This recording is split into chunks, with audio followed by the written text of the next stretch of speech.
I am a grateful and enthusiastic and this weekend very busy member of Codependents Anonymous. My name is Richard. I'm codependent as hell.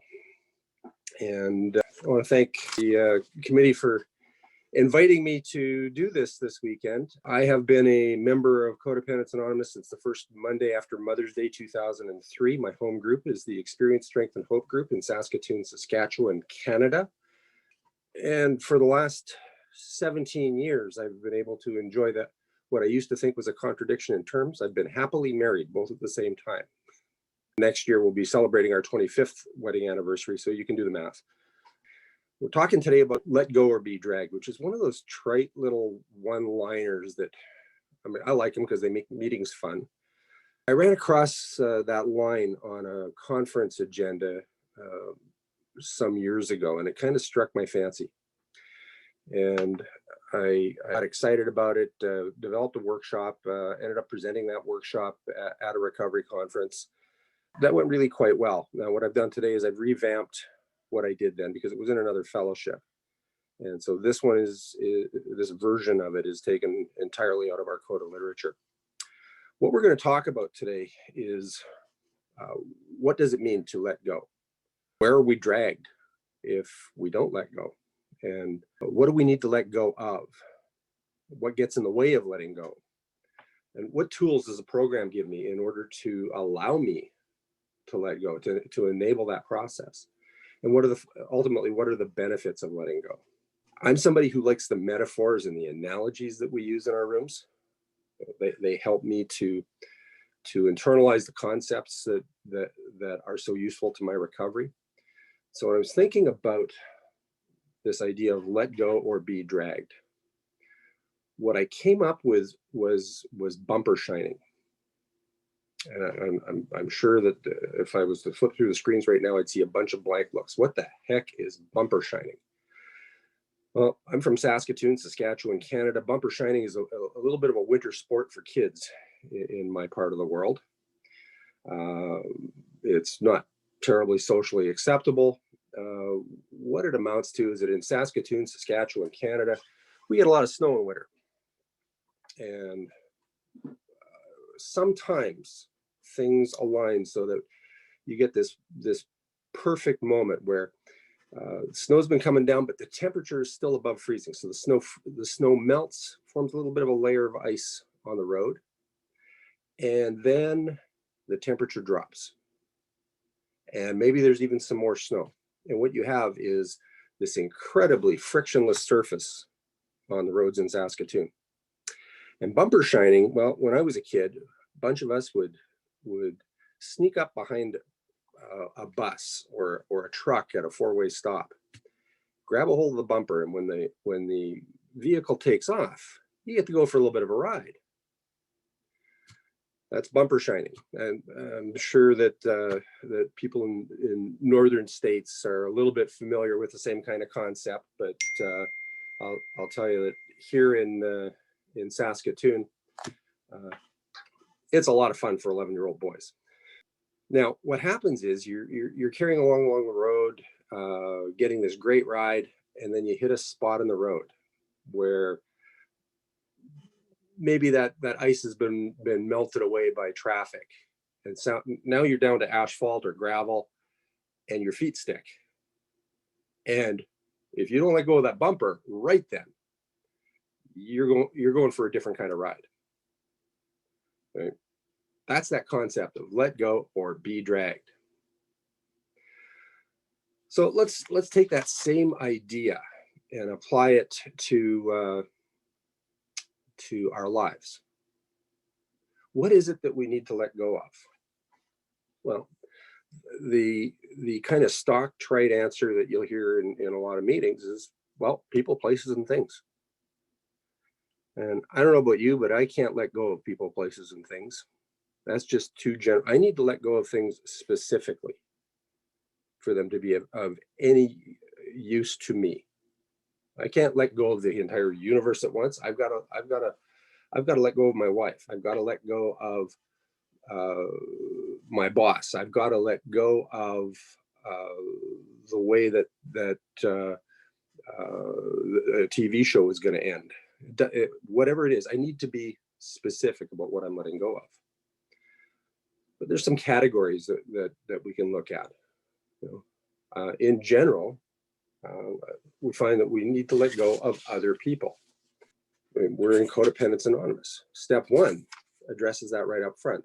We admitted we're powerless over others, that our lives have become unmanageable. Why? Because my life becomes unmanageable when I don't let go of other people, when I try to control other people. I've got a little reading I'm going to share with you from our Blue Book, page 326. Gradually, I worked the 12-step program as taught by my adopted brothers and sisters, and it began to work for me. I realized I was unhappy because my own emotional well-being was dependent on everyone but myself. I realized I needed a divorce from my daughter and my husband.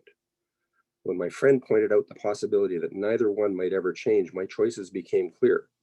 I could continue my obsessive focusing on how to change them. I could continue to be miserable with the current situation. I could physically withdraw from them both. I could detach emotionally with indifference or resentment, or I could detach with love by learning how to be happy within myself, by accepting them and myself as we were.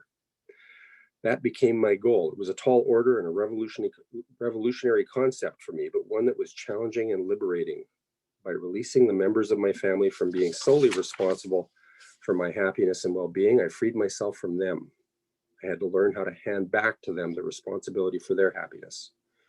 We needed to learn how to live and let each other live. It's a little slogan that we throw around the rooms: live and let live.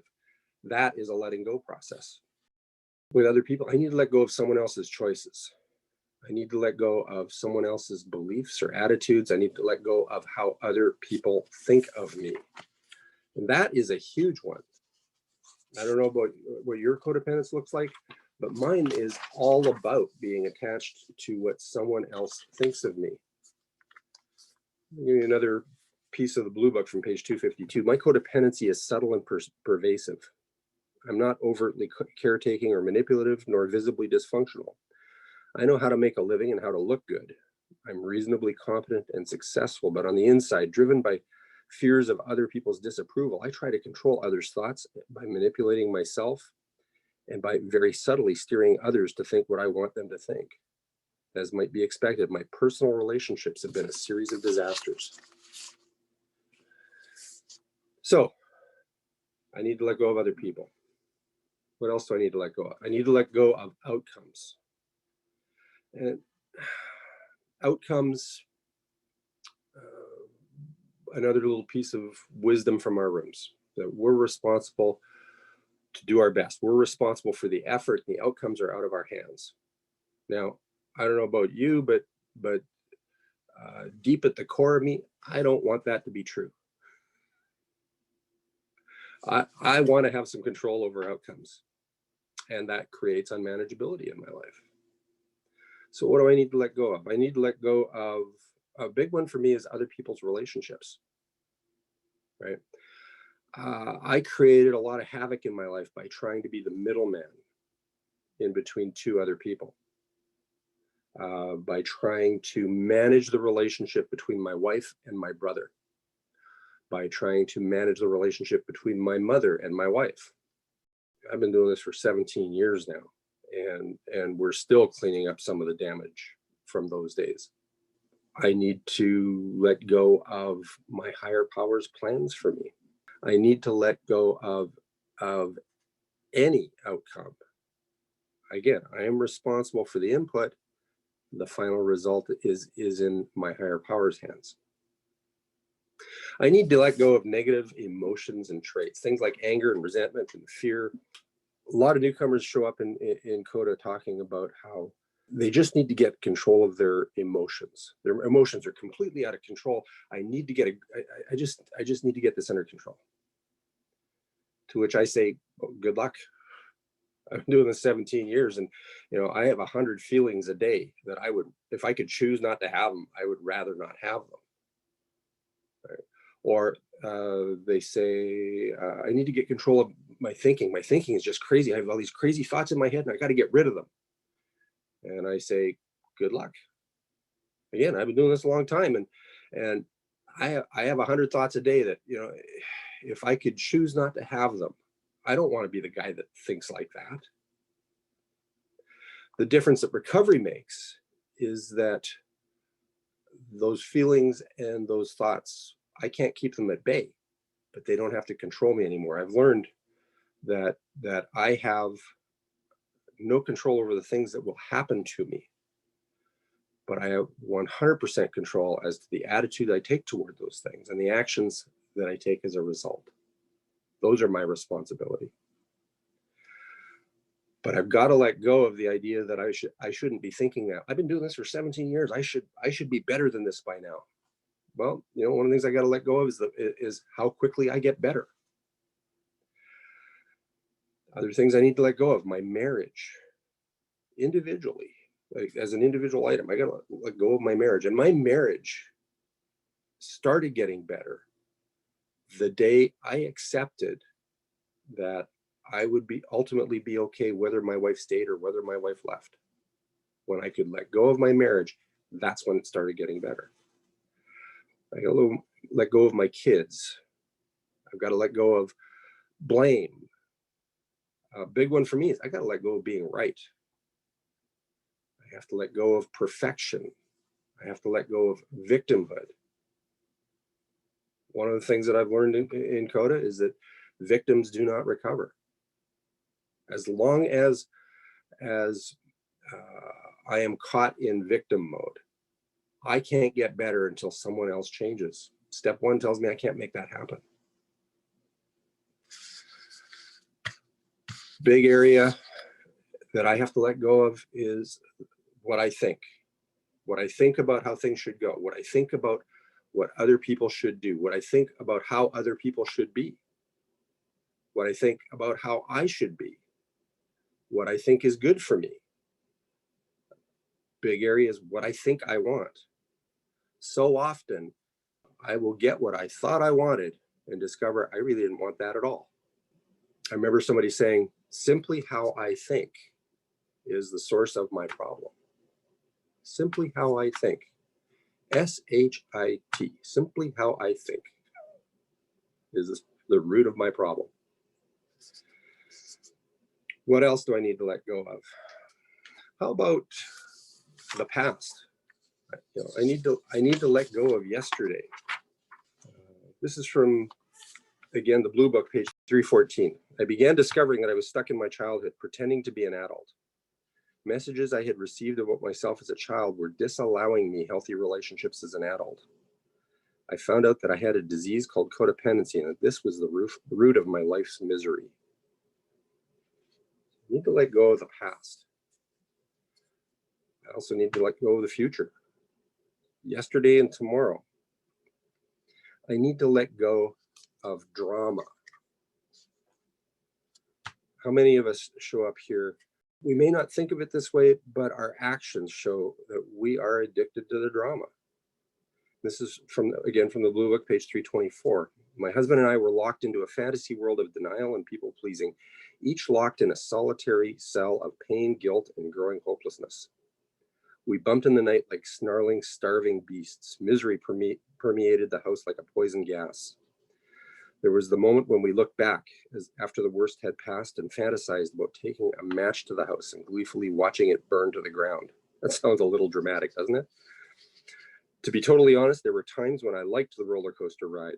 It made me feel intensely alive and aware. The fear of boredom was a symptom of my chronic state of anxiety. I myself was hooked, not on an external drug, but on the almost constant rush of adrenaline released by my own body in its response to the high levels of stress in my life.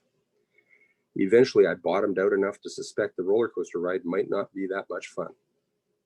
Then and only then did I decide I might like to get off. Then and only then did I begin to learn how infinitely better serenity is. Another big thing I need to let go of is money. That fear of financial insecurity that locks me into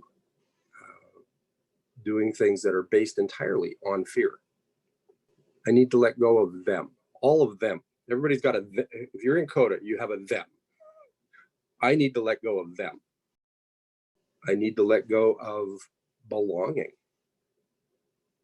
You know, the deepest motivation of all of my defects of character has been that constant search for approval and acceptance. That drive to belong at any cost. And because, again, as we tell newcomers, if you're desperate for a relationship of any sort, you are guaranteed not to have a healthy one. Because as long as you're desperate, you're going to end up with the folks that are desperate enough to accept you in your desperation.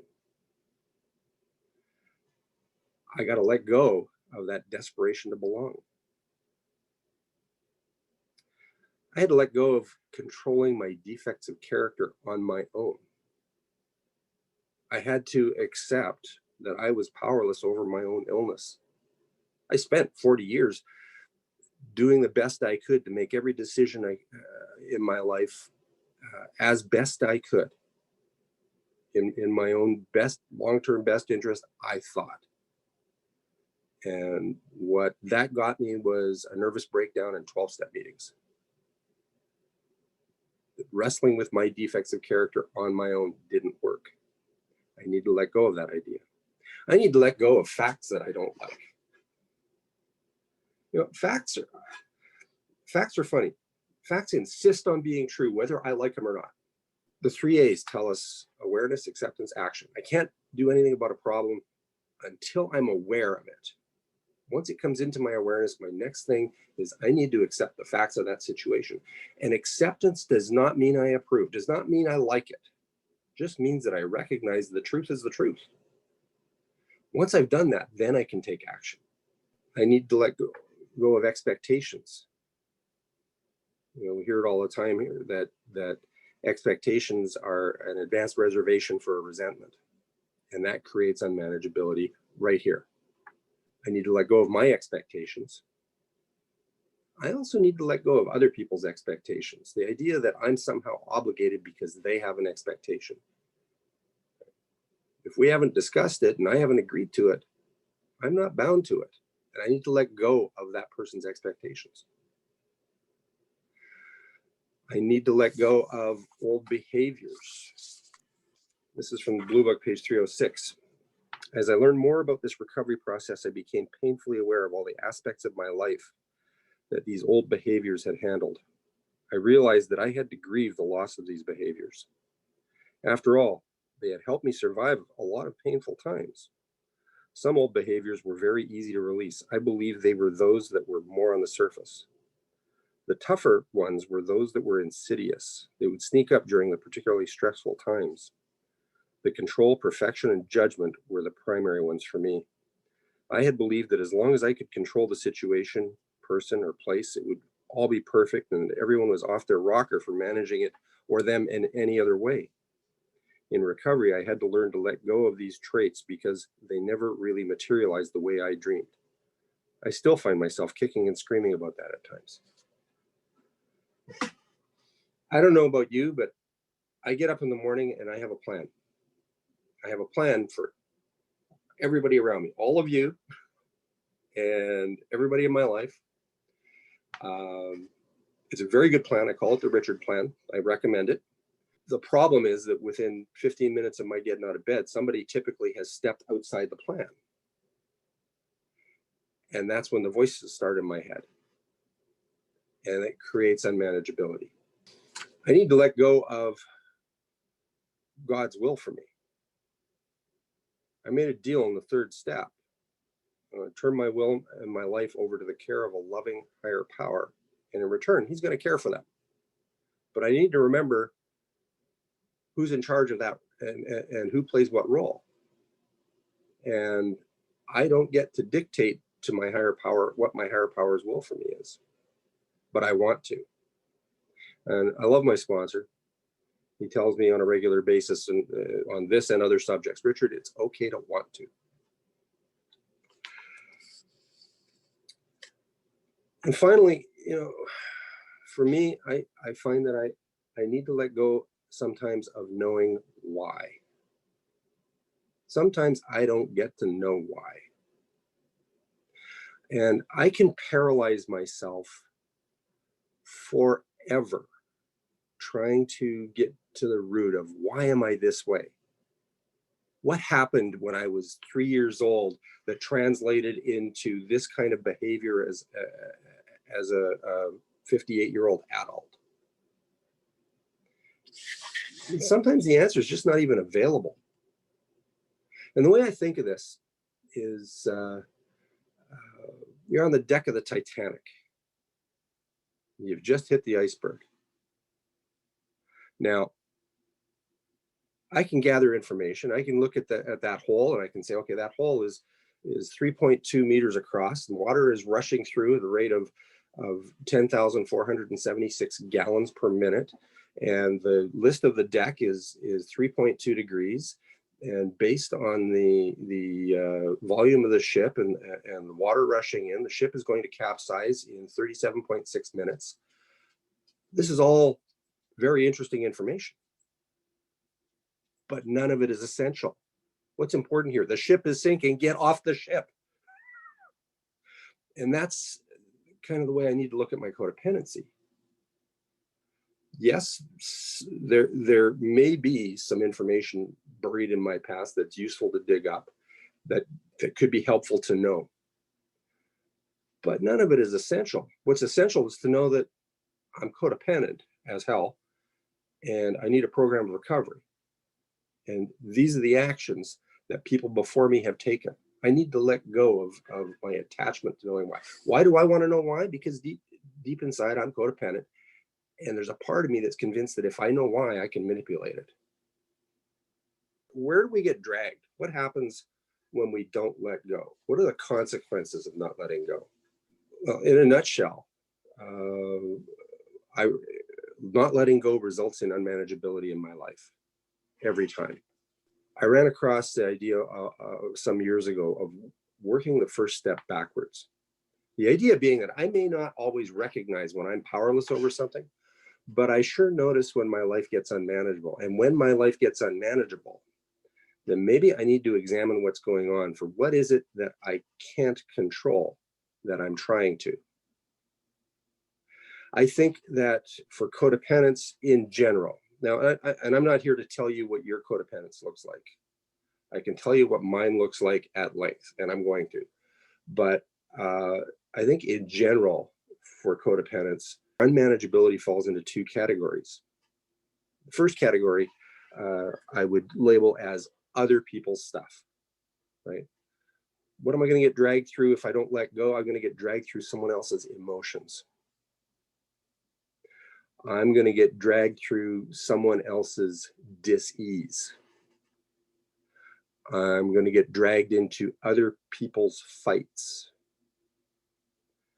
I'm going to get into the consequences of controlling, the impaired relationships that last reading talked about. The second category is the bigger problem, actually. It's a bigger problem because I can never get away from it. Where am I going to get dragged? I'm going to get dragged through my own mind, through my own head. I'm going to get dragged through fear and isolation and unmanageability, and I'm going to make big problems out of little ones, and I'm going to be dragged through guilt and crisis and drama and anger and despair and self-pity and thoughts of self-harm. Another piece from the Blue Book. I didn't realize it at the time, but my entire identity was my wife and job. In one day, I was losing both. My insides felt ripped out. My identity was gone. It felt as though I was nothing without them. The decision I made was to end my life that day. This wasn't new to me. I'd had thoughts about it many times and attempted it twice as a child.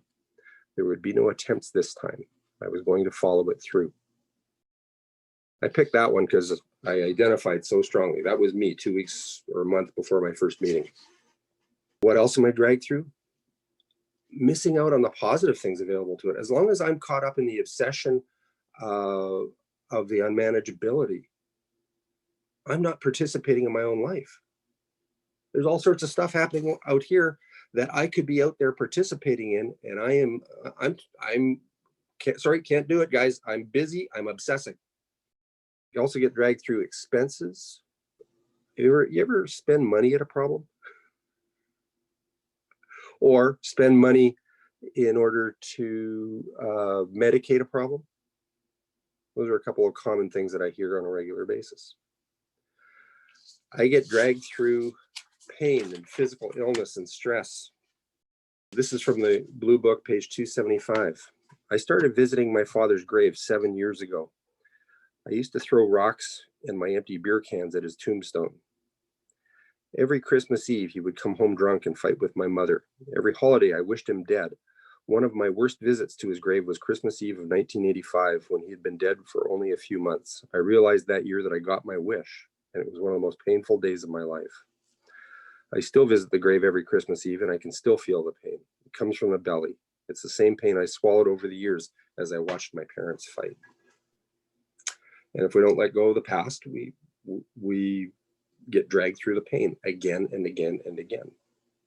What do you get dragged through when you don't let go, when you refuse to let go of whatever it is you're attached to? What does letting go look like? We go into our meetings and we have these weird little conversations. You go up to an old timer and ask them, I need to let go. What should I do? Well, turn it over. You go up to another old timer, I don't know how to turn it over. How do I turn it over? They'll say, well, let go. And we have these circular little conversations.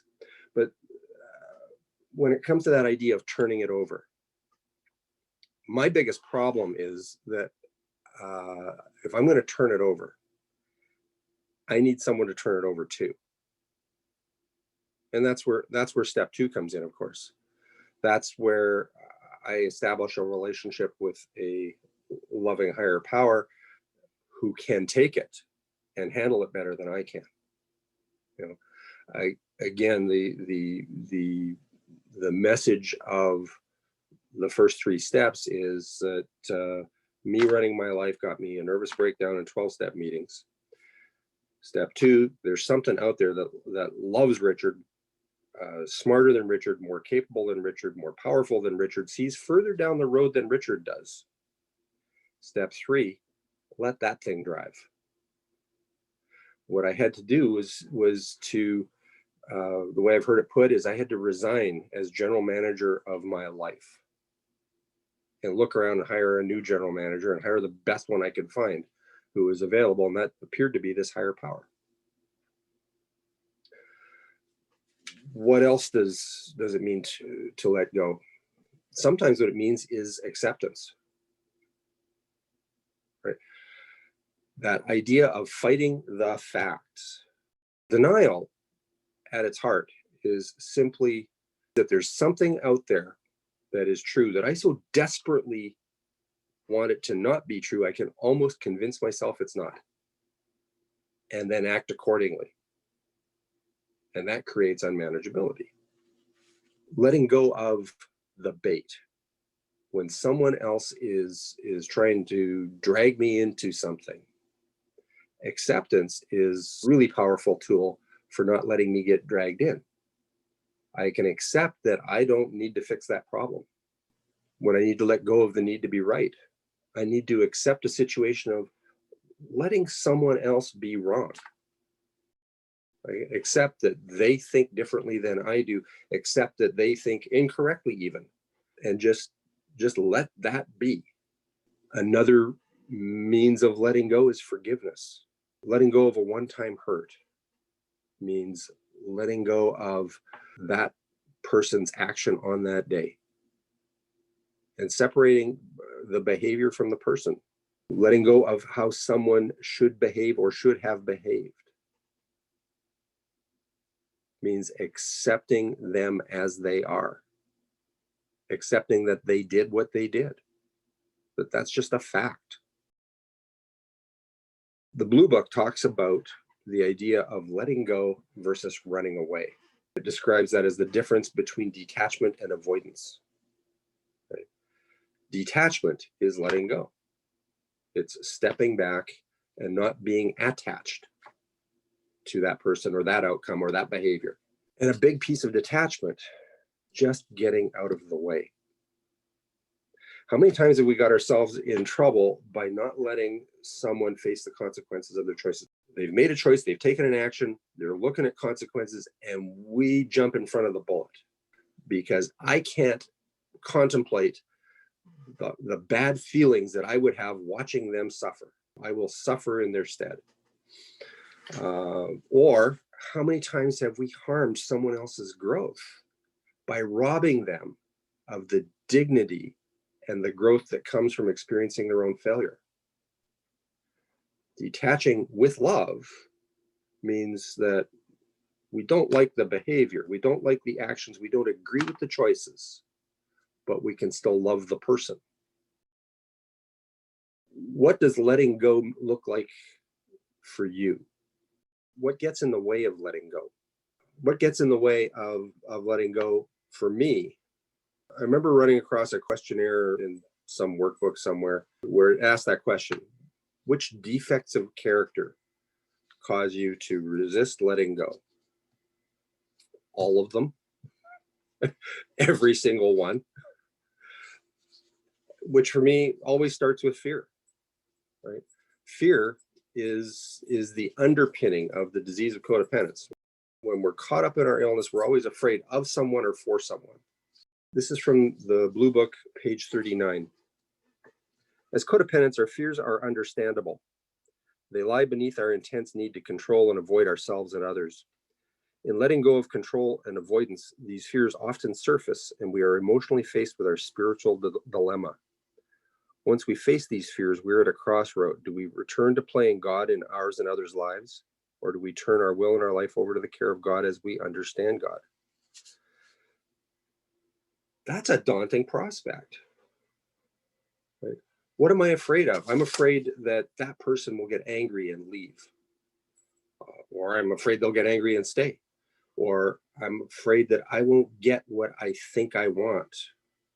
Or that they won't behave. Or that I won't be able to control my own reactions. This is from page 36 of the Blue Book.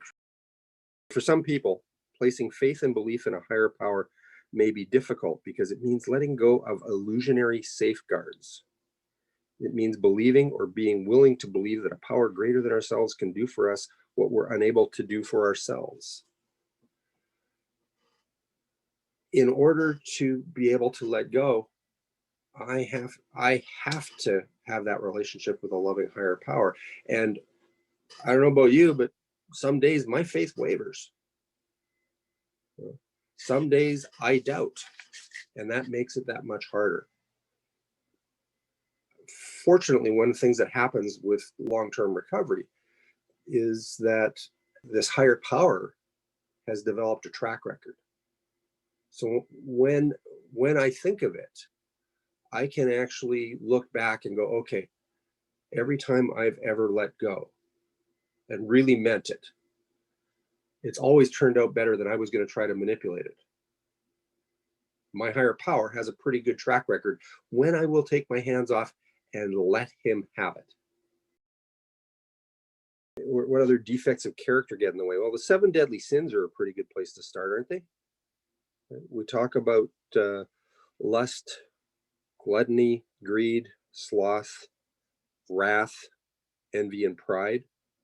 Every defect of character that I have is a combination of one or more of those plus fear.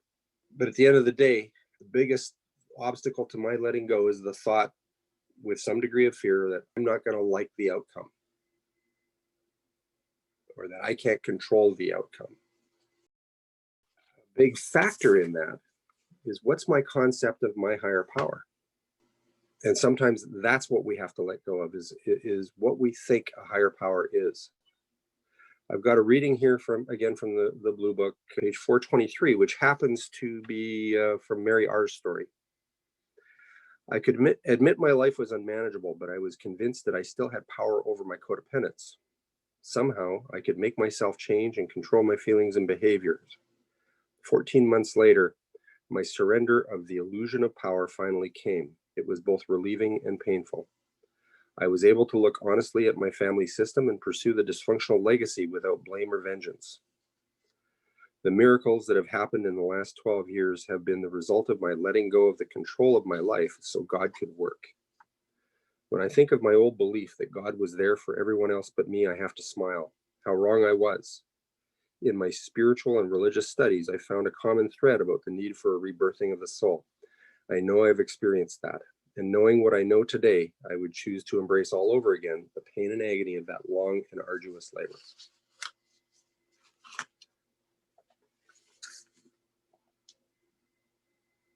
I got here a lifelong agnostic. I sit before you today an agnostic with a higher power.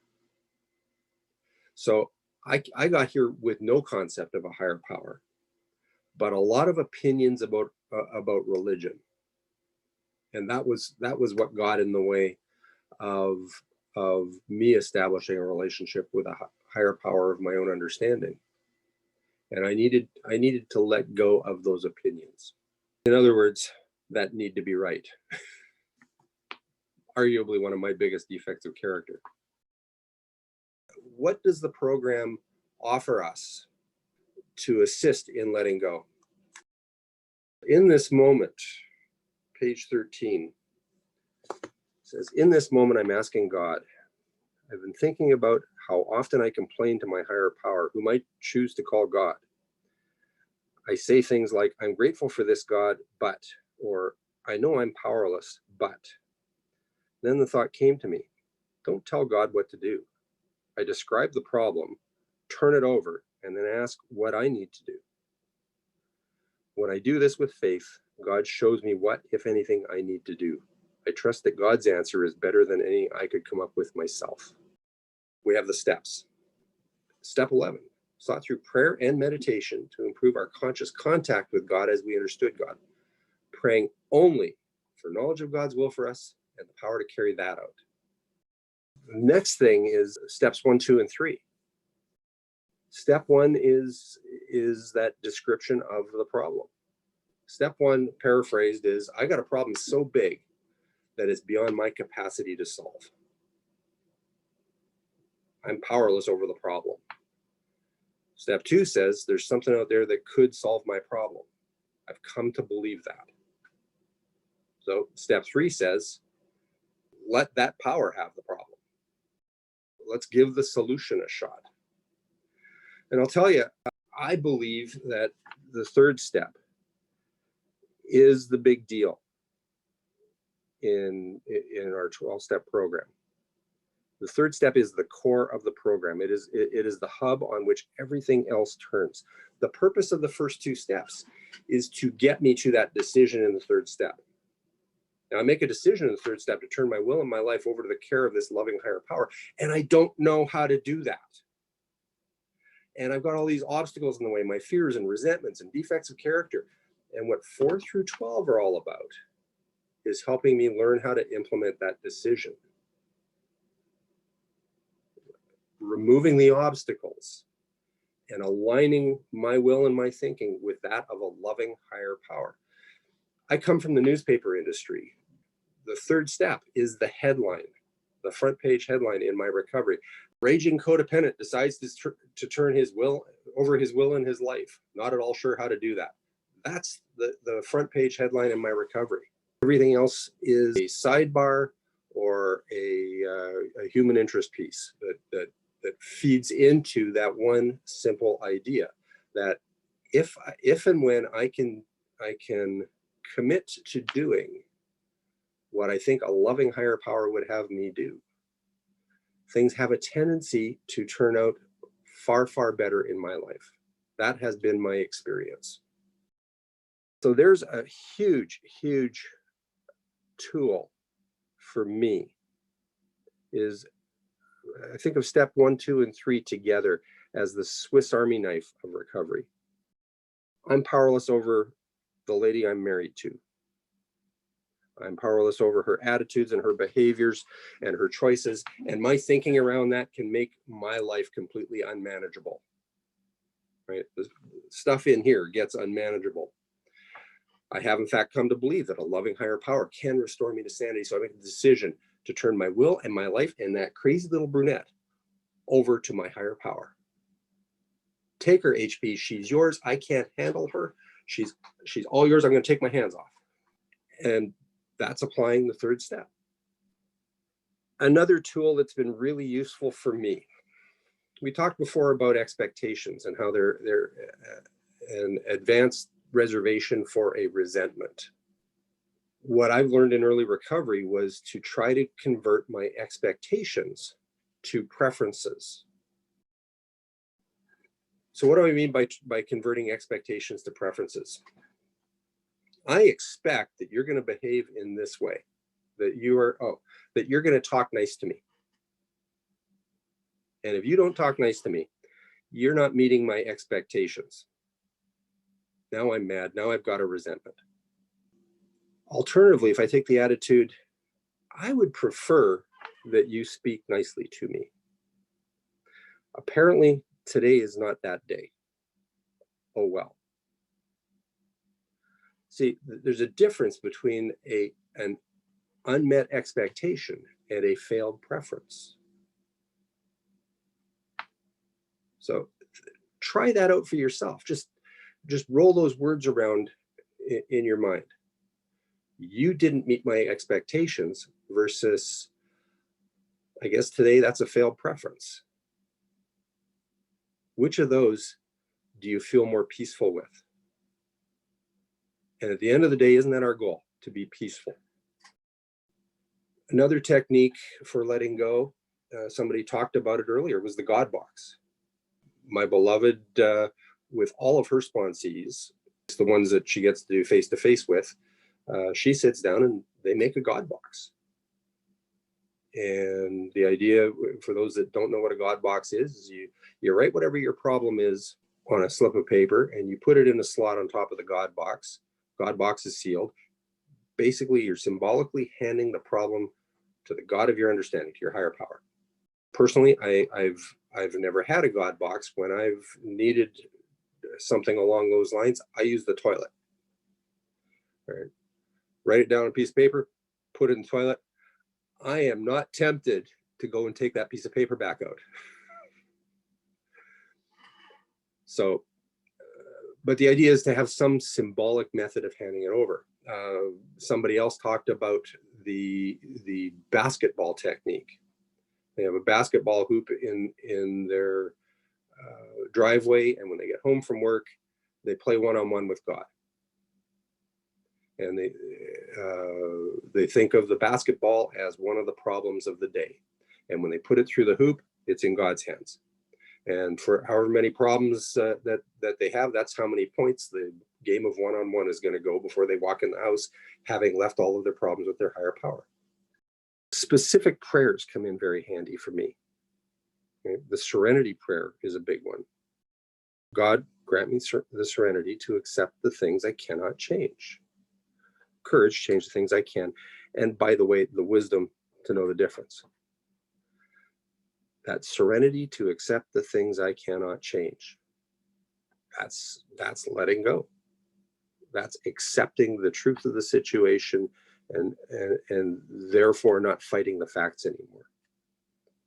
Another favorite prayer of mine is the set-aside prayer. Usually I start these sessions with it, but I knew I was going to be talking about it. The set-aside prayer is a prayer written, I almost think somebody wrote it a long time ago specifically for me, because it speaks directly to my illness. See, I don't know about your codependency, but mine is a disease of perception. What it does is it changes the way I see the world around me. Right? Those crap-colored glasses that I had on the graphic, that is my illness in action, changing how I see the world and therefore how I react and how I respond. And the set-aside prayer says, higher power, help me to set aside everything I think I know. Help me to set aside everything I think I know about you, everything I think I know about myself, everything I think I know about other people, and everything I think I know about this program, so that I can have a new experience in you, a new experience in myself, a new experience in my fellows, and a new experience in my own recovery. Help me to set aside the things I think I know. Isn't that perfect for someone who has the disease of I think I know stuff? Another big area is self-talk, silencing the internal critic. That internal critic, I think that's the voice of my illness. Like, I picture my codependence, I anthropomorphize it. I see it as this thing that lives inside of me, constantly looking for an opportunity to take control. And its goal seems to somehow separate me from all of you and all the people around me, so that ultimately I die alone. I don't know why the ultimate penalty for codependence is, I mean, I can't count the number of times I've had a codependent guy in tears get to that endpoint where, and I'm afraid I'm going to die alone. But it seems to be the common thread, right? And that seems to be the goal of my illness, is it wants to kill me off without your help. One of the ways that it does that is by whispering nasty things in my ear, by whispering bad ideas in my ear. I talked about getting up in the morning, and I got this plan for everybody. And when somebody steps outside the plan, the voices start. Well, here's what they do: is they go, Richard, you got to fix this.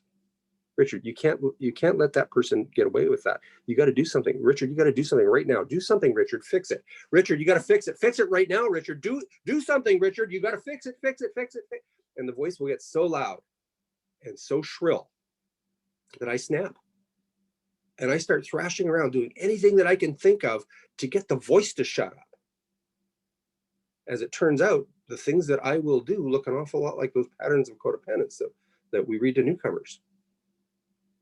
Right? Those aren't my illness. Those are those are the things that I do because my illness is talking to me in my ear. The things that I will do to try to fix those feelings. So I need to be careful how I talk to myself. And I'm pleased to report to you that it's been some time since I made a mistake and I beat up on Ritchard with the, you waste of skin. You do this every time. You're an idiot, Ritchard. Gee, I used to do that all the time. That was my habitual self-talk. These days, I will step in something, go, oh, that was suboptimal. Let's do it different next time.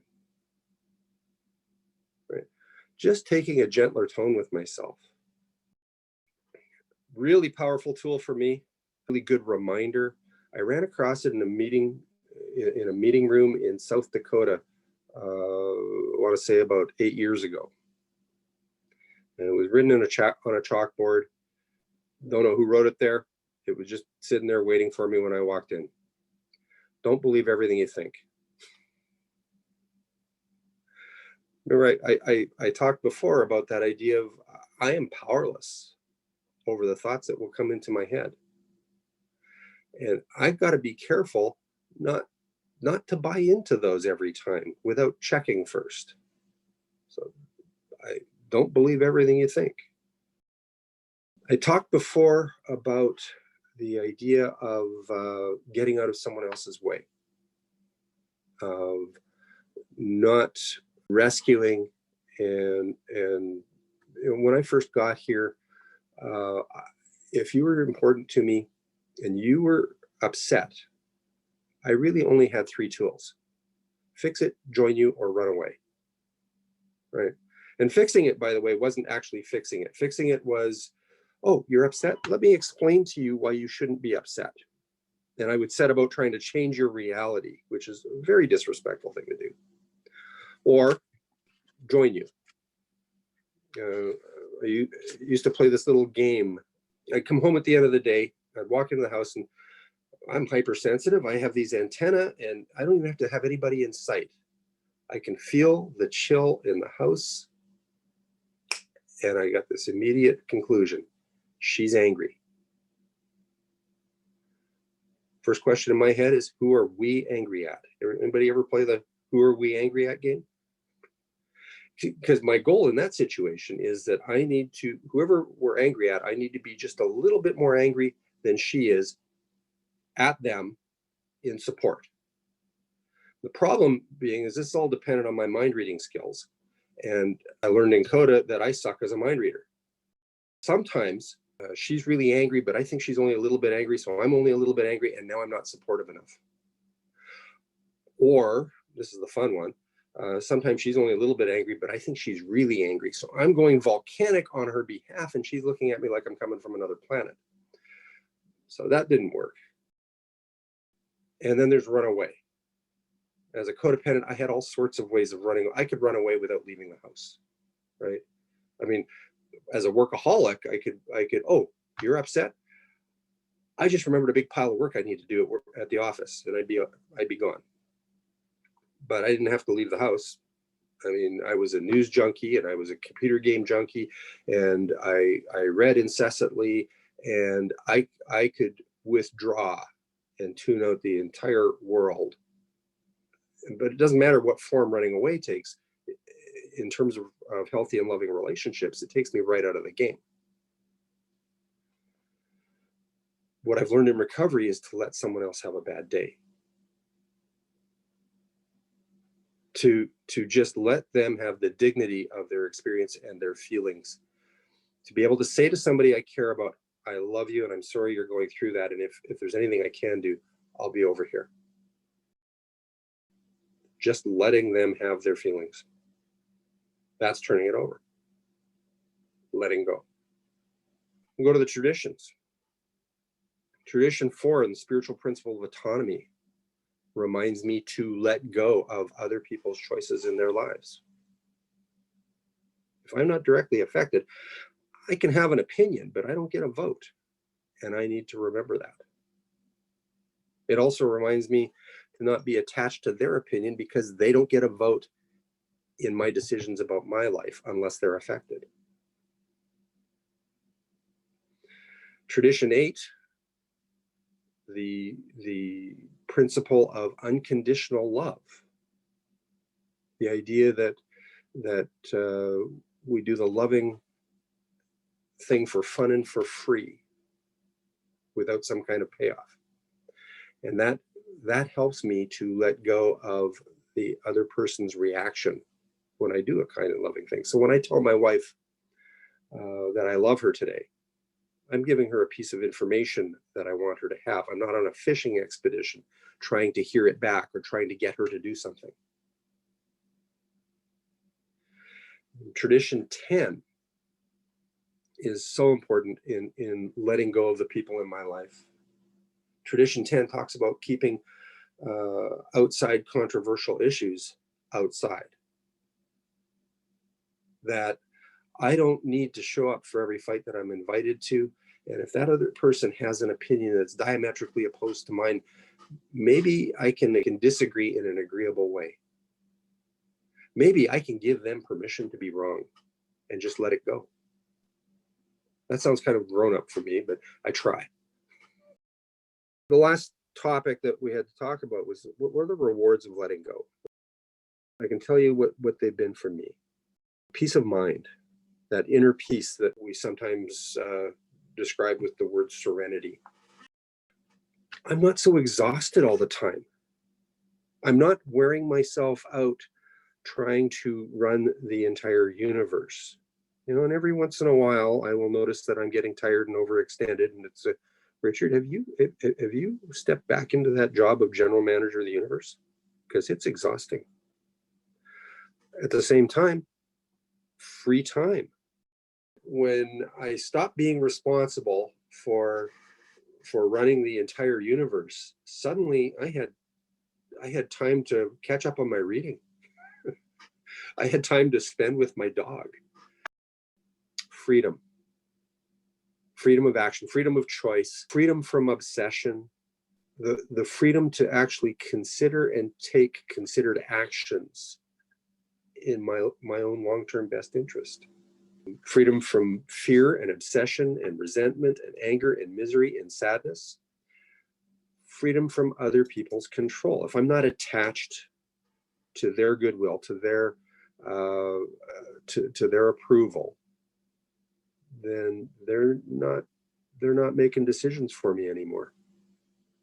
I've removed the strings. I'm not the puppet anymore. Repairing relationships, that idea that my new and renewed relationships are all with equal partners. I have renewed relationships as a result of letting go and not trying to be controlling and manipulative in those relationships anymore. Ultimately, maybe the biggest reward of letting go, self-esteem. That instead of holding myself to impossible standards that are outside my control. Because keep in mind, if I'm the general manager of the universe, then everything is my fault. World War II is my fault somehow, and consequently, I am constantly a failure. But now, if those things are not mine to control, then I can look at the things that I do have control over, and I can see where I'm actually making some progress, and I gain a little bit of self-esteem. I have one final reading. It's not from CoDA literature, just a little poem, but I think it kind of summarizes what we've been talking about. It's called Letting Go. As children bring their broken toys with tears for us to mend, I brought my broken dreams to God because God is my friend. But then instead of leaving him in peace to work alone, I hung around and tried to help in ways that were my own. At last, I snatched them back and cried, "How can you be so slow?" "My child," God said, "what could I do? You never did let go." I love you all. Thanks for letting me share.